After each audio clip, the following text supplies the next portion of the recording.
कैलाशपति शिव शंकर, तुम हो भोले दया के सागर।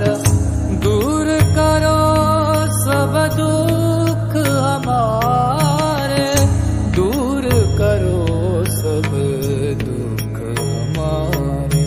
शंभो शंकर नमः शिवाय, गिरिजा शंकर